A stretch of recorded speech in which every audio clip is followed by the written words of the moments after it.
cada sombra, cada luz y cada secreto escondido encontrarás. Bueno, iniciamos un nuevo bloque en esta Mañana Express, como se lo habíamos anticipado hace un ratito, un día muy especial, muy particular, un bicentenario más de hechos que tienen que ver con nuestra historia, con nuestra esencia, y en este caso lo invitamos y muy gentilmente accedió el profe José Luis Colazo para hablar del bicentenario del Cruce de los Andes. ¿Cómo anda, profe? Muy bien y Bienvenido. muy contento de haber sido invitado. Siempre ustedes me honran con estas invitaciones de venir al canal, de hablar de lo que uno tanto le apasiona, que es la historia. Y en particular de San Martín, que es el héroe preferido por mí. Claro, yo creo que, bueno, afortunadamente está entre San Martín y Belgrano en una encuesta que se hizo a nivel país de cuál era el héroe que nos referenciaba más. Lo que pasa es que hay mucha gente que a San Martín no le atan los cordones. No hay o sea, forma. digamos, no hay forma. Varios que no le atamos los cordones. Pero sí es el héroe como, digamos, el padre de la patria, el héroe argentino de San Martín, ¿no? Sin duda. Sí, y dos personalidades parecidas porque ambos han sido personas muy desprendidas de lo que es la parte económica. A ambos no les interesó para nada la fama, los honores personales. Ambos han muerto sin nada, en la pobreza, porque todo lo han hecho por amor al país. En eso son muy parecidos. Lo que ocurre es que, como en el caso de San Martín, como ha logrado el objetivo de llegar hasta el centro o el bastión militar más importante de los españoles en Lima, y Belgrano no lo pudo hacer, por ahí se lo desmerece. Pero sin embargo hay que conocer una situación. Cuando Belgrano no pudo usar el camino por el Alto Perú para llegar a Lima o detener a los españoles, y fue reemplazado por San Martín, estando en el norte argentino, en Jujuy, él se dio cuenta de que él tampoco lo iba a poder lograr. Nada más que esa es la parte que la gente no conoce. Si Belgrano no pudo en el norte y San Martín sí pudo. San Martín pudo, pero no por el norte. San Martín, estando en el norte, una vez mandándole una carta a un amigo suyo, a Rodríguez Peña, le dijo, la patria no va a hacer camino por el Alto Perú. Hay que buscar otra ruta porque esta es imposible, no la va a poder hacer Belgrano ni nadie, dijo él.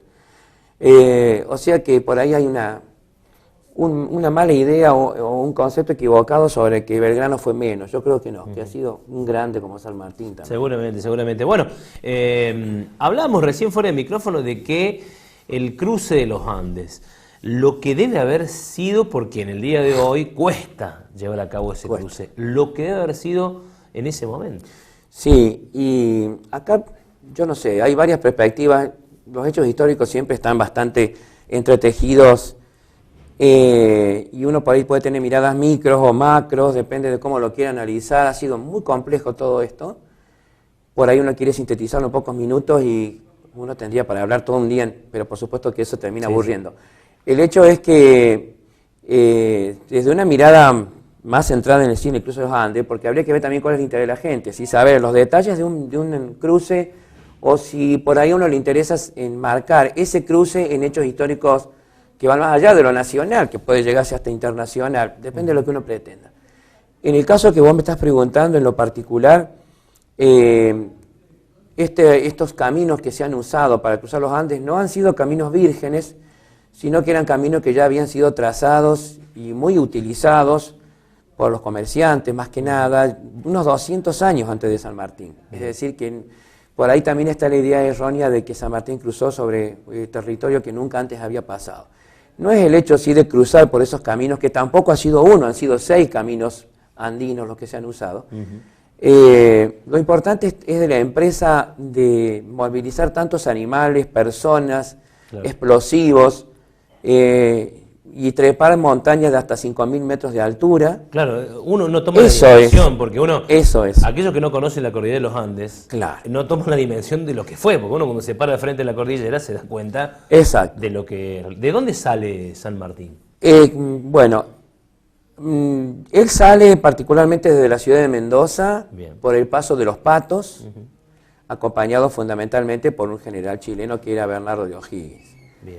Él sale por ese paso particularmente, pero como ya sabemos, había una estrategia por parte de San Martín que se conoció como la Guerra de Zapa, que era una guerra en la que se buscaba distraer a las tropas españolas en Chile para que no supieran bien por dónde iba a bajar el grueso del ejército. Entonces los distrae, sabiendo que tenía espías, sabiendo que había gente que se acercaba a San Martín y le preguntaba así como al paso, ¿y por dónde van a ir? Y resulta que era para avisarle a los otros.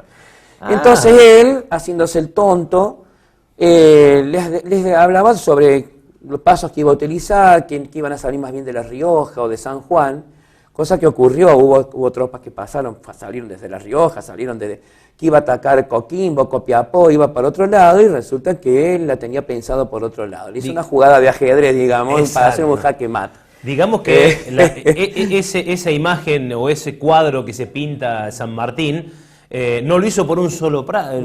Hizo por un solo paso. Dividió las tropas y fue por diferentes... Y fue, claro, y con la idea de salir juntos y atacar en conjunto también desde el otro lado. Claro. Tomando las ciudades más importantes de Chile al mismo momento para sembrar más la confusión y que las tropas de españolas no supieran bien para qué lado hacerse, ¿no? Así una especie de ajedrez. Bueno, él jugaba siempre el ajedrez. Claro, San con sus Martín amigos, sí, de bien. noche. Él se juntaba a la noche con los amigos. Eso sí, a todos dice que los corría a las 10 de la noche porque ya a él le gustaba dormir temprano. Pero él dice que... Un estratega total. Podemos tomar vino, podemos jugar al ajedrez, pero no se puede hablar de política, decía él, porque ya sabía que ahí venían las peleas.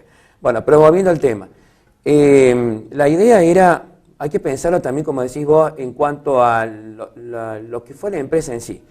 Porque vos pensás que llevar 5.400 soldados, 5.400. de los cuales 4.000 no eran soldados, eran voluntarios, que no tenían entrenamiento en lo que era manejar armas, llevar caballos o mulas con explosivos, a los que había que también mantener con una disciplina a la que no estaban acostumbrados, porque cuando vos estás cobrando un sueldo como soldado, haces caso a tu jefe. Como tenés carrera militar, y es muy tenés carrera militar. Al tipo que no... Claro, ahora, cuando vos sos un voluntario, que encima como sos voluntario, no querés hacer caso porque demasiado que te estás prestando para una guerra... Claro. Tenés que renegar también con esa persona a la que no le podés exigir mucho, ¿no? Sí. Una de las grandes angustias de San Martín. Entonces, de esos 5.400, no llegaron todos. Además, el apunamiento, porque hay que pensar que estas montañas eran son de 4.800 metros de altura. Si nosotros lo vemos en forma de subida y bajada, el recorrido que ha hecho las tropas de San Martín ha sido de 700 kilómetros. Vos imaginate 700 kilómetros, tenés que irte a Buenos Aires en mula. Claro, pero fuera llano, fuera recto, es además, una cosa, otra. Además, pero entrepada, y con el peligro de que una mula se desbarrancara, una mula cargada de explosivos se desbarrancara, volaban todos. Claro. Más el efecto que podía hacer eso de que empezaran a caer hielo o nieve de la montaña. Exacto. Es decir, hay cuestiones de la empresa que cuesta por ahí uno imaginarse cómo ha sido. Hay que pensar que llevaba 700 vacas, junto con todo este arreo, había que arrear vacas también, porque durante el paso tenían que ir carneando animales para comer en el camino. Eso era todo otro trabajo también extra. Alimentar a 5.000. Alimentar a 5.000 personas, había que llevar 700 vacas y hacerlas andar por los senderos como se podía, el apunamiento de los hombres, pero también él anotaba todo en un cuaderno, iba llevando perfectamente la cuenta de todo lo que iba a hacer. Él tuvo un ingeniero amigo que le había ayudado, incluso había hecho primero una pasada previa por los caminos, y había dejado en grutas de las montañas alimentos por si no alcanzaba la que llevaban. Eso también es interesante, claro. Por ahí va a decir, bueno, ya estaba todo planificado exactamente. También él especializó a un equipo de médicos para que pudieran atender a los heridos durante el cruce, y también, por supuesto, en el caso de que después hubiera heridos en las batallas del otro lado de la cordillera, claro. También había planificado un equipo médico. Y incluso también él se había propuesto planificar exactamente cómo hacer para que llegaran todos al mismo tiempo del otro lado. Claro, es algo que uno hoy en día dice, bueno, sí hoy las tácticas, la estrategia militar, y sí, pero tenés helicóptero, tenés un montón de cosas, o sea, tenés radio, comunicación, antes no tenías nada. Se sabe porque por relatos, bueno, por cartas que se han escrito en ese momento, el mismo San Martín, que muchos hombres hasta llegaron a morir por el apunamiento. Claro. Y las bajas temperaturas, imagino. Bajas temperaturas y bajas temperaturas, exacto. Porque si estamos cumpliendo los 200 años hoy... Está bien que el cruce se hizo en el mes de enero. Él calculó que eso se iba a hacer en unos 20 días, claro. Es lo que planificó y bueno, resultó tal cual como él pensó. En menos de un mes ya había llegado a la capital chilena, ya Chile había declarado su independencia, lo quiso nombrar a él como su jefe, como su gobernante nacional y él se negó, por supuesto, con su humildad a ocupar semejante cargo. Pero fue una estrategia en la que él trató de que no llevaran muchos días el cruce de los Andes porque por la adversidad del clima, por todo ese territorio áspero y demasiado vertical, ¿no es cierto? Uh-huh. Todo eso lo lleva a él a decir hay que tratar de hacerlo en el menor tiempo posible al cruce de los Andes. El objetivo definitivo era la liberación de Santa Fe, de Chile, perdón. Claro, más que nada, él quería sembrar la confusión, él tomó, así decía, bueno, vamos a dirigir tropas en distintos momentos hacia Coquimbo, Copiapó, Valparaíso, Santiago de Chile, Talca, varios lugares, por eso que salieron varios brazos claro. A través de los Andes. Pero el objetivo era más que nada que después todas se concentraran e hicieran un golpe final sobre Santiago de Chile por ser la capital. Uh-huh. ¿No es cierto? Cosa que se logró. Él, sacando la cuenta, él decía, en 24 días hicimos todo. Por ahí hay algunas cosas que no coinciden, si uno se pone a ver fecha o autores, por ahí parece que fueron 26 días, claro. Es lo mismo, pero digamos, sí.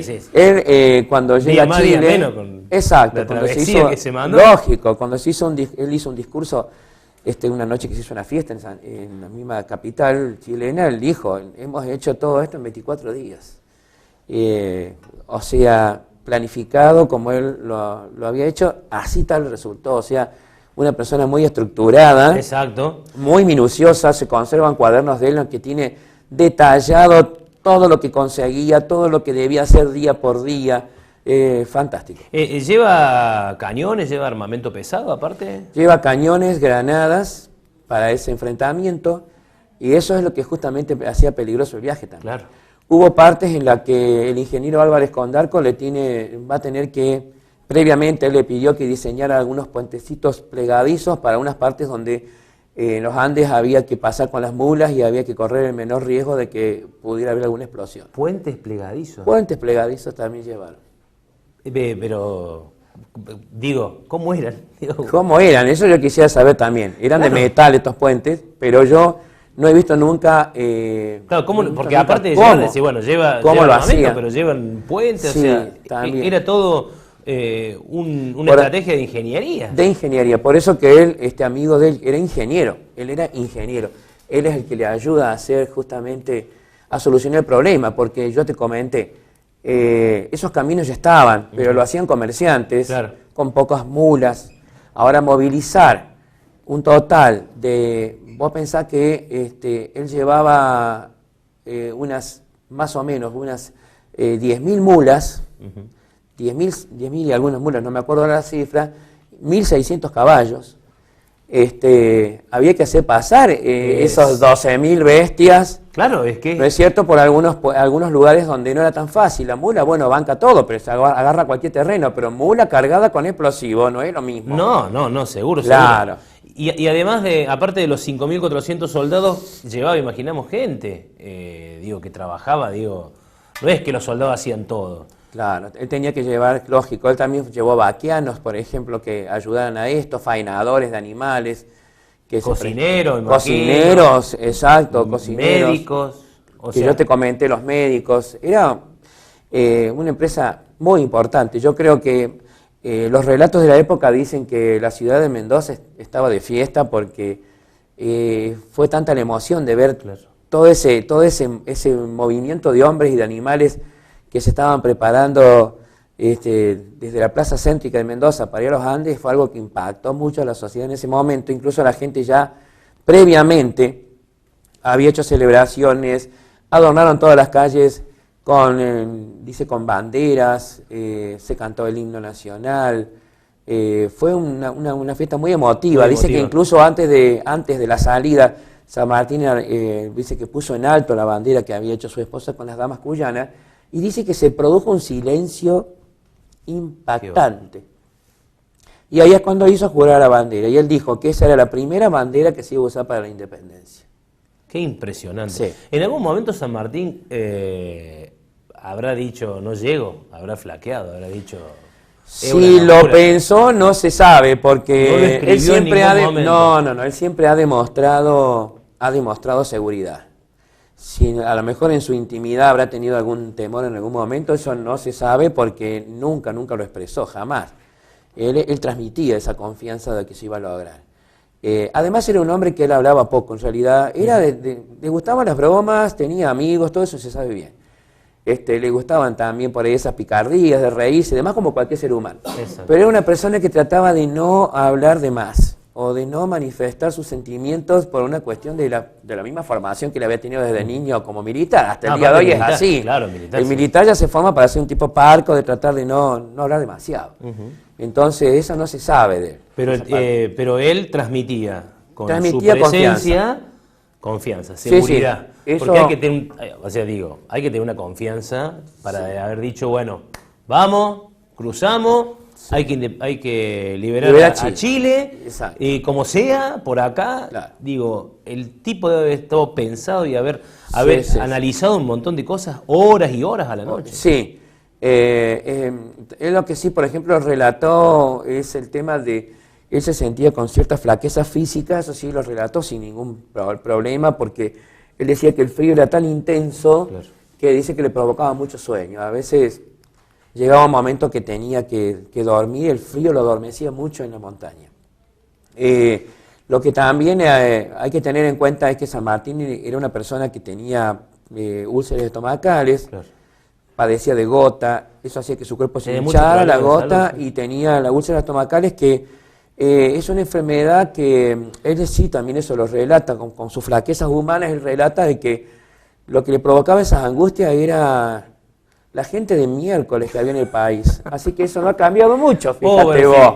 si tuviera hoy... No, estaría igual, Estaría seguiría igual. vomitando sangre. Claro, tendría más úlceras. que No, antes. no sé, capaz que haya tenido las mismas úlceras. Porque él decía, el problema es que cuando lo hacían angustiar los hombres con sus mezquindades, los políticos con su mezquindad, de los enemigos con todo un montón de calumnias que le iban tirando en el camino porque sabían que él era una persona importante. Exacto. Entonces a él le molestaban esas flaquezas humanas y decía, no quería descargarse con nadie. Entonces no debe haber pasaba podido por creer dentro la que cuestión. había ese tipo de gente. El tipo de haber dicho, no puede ser que haya este tipo Sí, de gente. y había mucho de esa gente, desde los más sencillos hasta los más encumbrados políticos del momento. Entonces eso a él, cuando trataba, como él no lo podía manifestar, no lo exteriorizaba porque él jamás se enojaba de esa manera con nadie, pasaba por dentro de la procesión y ahí es cuando vomitaba sangre y se le agravaba su problema estomacal. Pero yo digo, no, hoy vomitaría sangre igual que hace, hace 200 años atrás. Claro. Estaría igual. Digamos que esto es de... No ha toda la historia. cambiado, no ha cambiado, yo te aseguro. Pero hay menos San Martínez. Ah, bueno, eso seguro. Digamos, Eso seguro. La otra clase sí, igual. Pero hay la menos San sociedad Martínez. argentina de 200 años atrás Era igual. era igual. Y los políticos eran iguales. Y los intereses eran iguales. Iguales también. Y existían los que tenían mucho y que querían más. Sí. eso Porque sí. imagino, o sea, en un momento plantea el tema de que los que menos tenían lo ayudaron más. Y sí, es así. Y los más grandes querían poner alguna traba que le fuera mal. ¿Sí? Los Carrera, los Alvear. No nos olvidemos que él no se quedó en el país una vez que terminó su exitosa campaña. Él se tuvo que ir a Europa porque en Buenos Aires lo esperaban para meterlo en cana. Claro. Los unitarios, ¿no es cierto? Entonces él se tuvo que ir del país porque él no veía seguridades hacia su persona. O sea, lejos de agradecerle, lo estaban esperando para meterlo preso. ¿Sí? Y hasta le había dicho que era un corrupto, que se guardó plata para hacer la campaña a Perú. Bueno, eso a él, otros vómitos más de sangre. Claro. Pero bueno, digamos, la historia en ese sentido no ha cambiado gran cosa, ¿no? No hay cambio. Pero bueno, la gente hoy en día, Sí. el pueblo argentino sabe lo que hizo. No solamente el pueblo argentino, el mundo sabe El lo que mundo. hizo San Martín. El mundo, él estando en Europa, que la pasó bastante mal, estaba muy empobrecido, llegó un momento que hasta su hija la tuvo que mandar a un internado porque no la podía mantener en Bélgica. bueno, después se encontró con un amigo millonario que con el que él había estudiado desde chico en España y le prestó una de sus mansiones para que viviera, porque si no, no tenía dónde vivir. Pero el amigo, cuando lo encontró en París con su hija, medio como casi en la calle, le dijo, no puede ser que un tipo como vos, que son un prócer americano, ya en vida, ya se conocía en Europa por lo que él había hecho en el mundo. Decía, un prócer acá en una calle de París casi como mendigo, dice el amigo, no puede ser. O sea que él ya era famoso en su momento. Y así mismo ¿Las sociedades son así con los héroes? Así son. ¿Todas las sociedades son así? Y yo creo que sí. La mayoría. O la mayoría. Y bueno, y ese amigo le dijo, te voy a dar una casa donde vivas, ¿no es cierto? El doctor Aguado, que fue amigo de él. Pero si no, no tenía ni a dónde estar este hombre. Pero bueno, él jamás reclamó nada porque él siempre consideró que el reproche es algo que no tiene que estar en la persona, nunca se tiene que reprochar a nadie. Entonces él se bancaba todo, pero así también le iba a él, ¿no es cierto?, con su estado de salud cada vez más abajo, en ese sentido. Yo no sé si el cruce de los Andes haya sido el momento cumbre o el más importante de San Martín. Yo creo que sí, sí, porque él ya había... bueno, ya acá ahora vamos a entrar en un tema, no sé si me da el tiempo. No, sí, tenemos un rato más. Porque el doctor Terráneo ha sacado un libro hace unos años atrás sobre la historia de San Martín. Y en este caso, y en esa oportunidad, él había logrado, él descubrió un documento que nunca se había dado a luz. Un documento en el que se habla de un plan que tenía Inglaterra para hacer justamente la conquista de América a través del mismo plan que después va a usar San Martín. Este se conoce como el Plan Maitland, que es en el año 1800, ya estamos hablando 10 años antes de la Revolución de Mayo, este general escocés, Sir Thomas Maitland, él había diseñado un plan de Argentina salir, cruzar los Andes, tomar Chile y después Perú. Y ya lo querían, ellos. ¿Qué tendremos que nos quieren conquistar, no? Claro. Le querían arrebatar a España todos estos territorios para su producción y su comercio internacional, ¿no? Porque ya ellos estaban como pensando en la globalización ya en aquella época, ¿no? Siempre más adelantados que nosotros. Y entonces ahí es un poco de que San Martín, ya él estando en Europa, él ya tuvo contacto con los ingleses. Supo que se venía. Ya él iba a Londres y él en Londres ya estaba pergeñando, estaba organizando lo que después va a ser muchos años más tarde. Por eso yo creo que lo más importante para San Martín, el logro más importante para él ha sido hacer el cruce de los Andes, porque él ya, estando en España, incluso antes de la Revolución de Mayo, ya estaba planificándolo a esto, y estaba planificándolo a través de la Logia Lautaro en Londres, claro. Y ahí es donde seguramente él ha tenido contacto con este general escocés en cuanto a la liberación de América. Está bien, yo quiero aclarar una cosa acá, o al menos dar mi punto de vista. Inglaterra quería la liberación de América para tener libre comercio con estas colonias que habían sido de España. Ellos lo hacían por un interés económico. San Martín, yo quisiera que no se confundan en cuanto a decir que colaboró con los ingleses para que esto pasara a ser británico, porque no es británico, o sea, son países que siempre han sido independientes, más allá que el comercio ya estaba vinculado hacia Inglaterra.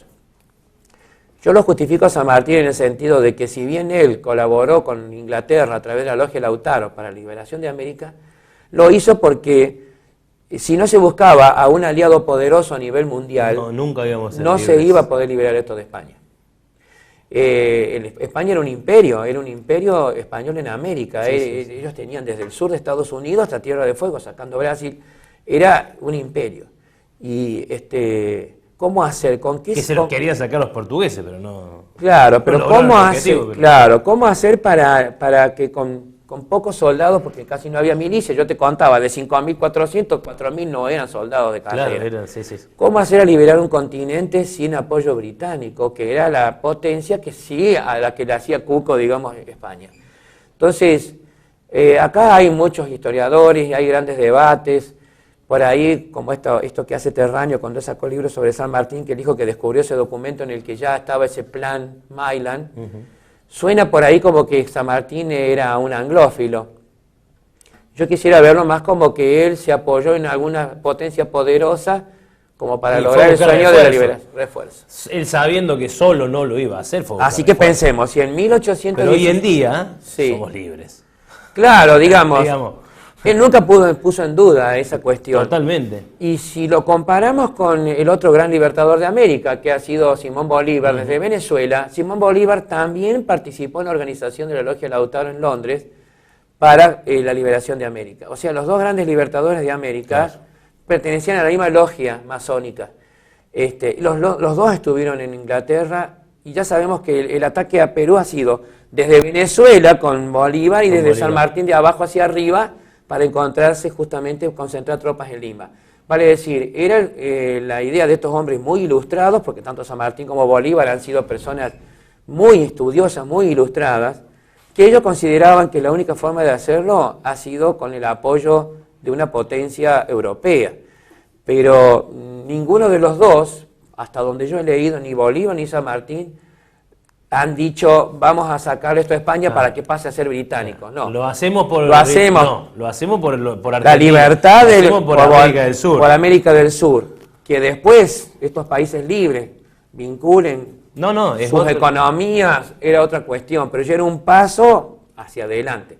Ese es el famoso Plan Maitland que ha causado así como mucha polémica cuando el doctor Terráneo sacó ese libro, porque decía, acá tenemos un San Martín vendido, antipatriota, siempre dándole palos. Y hoy estamos celebrando los 200 años, el bicentenario de nuestra independencia, de nuestra libertad, o sea que en realidad la tenía clara San Martín. La tenía muy clara, sí, por eso yo creo que eso ha sido él, como vos me decías, preguntabas recién, creo que el proyecto máximo de él ha sido cumplido, que es el Cruce de los Andes, para mí fue la etapa más importante de su vida, porque con esto que estoy hablando del Plan Maitland, quiere decir que ya en el año 1800, o sea, ya tenemos que 7 años antes del Cruce de los Andes, ya sabía perfectamente lo que se estaba por hacer. No es que se le fueron dando las cosas así de casualidad, sino que ya había todo un objetivo planteado por él con varios años de anticipación, incluso cuando yo vivía en España. Exacto. Profe, yo te agradezco la visita. No va a ser la única charla porque hay muchos hechos, muchos momentos particulares y hay que saberlo, hay que conocerlo, porque en realidad para después, salvando las diferencias, ¿no? Para después crear una patria, seguir pensando en nuestra patria, en nuestra independencia, en nuestra libertad, hay que conocer qué hicieron los que hicieron. Como decía un programa de hace un tiempo, algo habrán hecho. Exacto, y sí, hay que conocer el pasado, porque si no, no sabemos cuál es nuestra identidad, por qué somos así, no somos otra forma. Yo te decía recién, 200 años atrás los argentinos éramos iguales de mezquinos, ambiciosos, mal hablados, igual. ¿Y hoy? Seguimos igual. Seguimos igual, exacto. Por ejemplo, es bueno saber eso, que ya somos ya la herencia la traemos de hace rato. Profe, muchas gracias. A ustedes que siempre me invitan, me honran con esto. Es un gusto charlar con usted. Bueno, muchas gracias.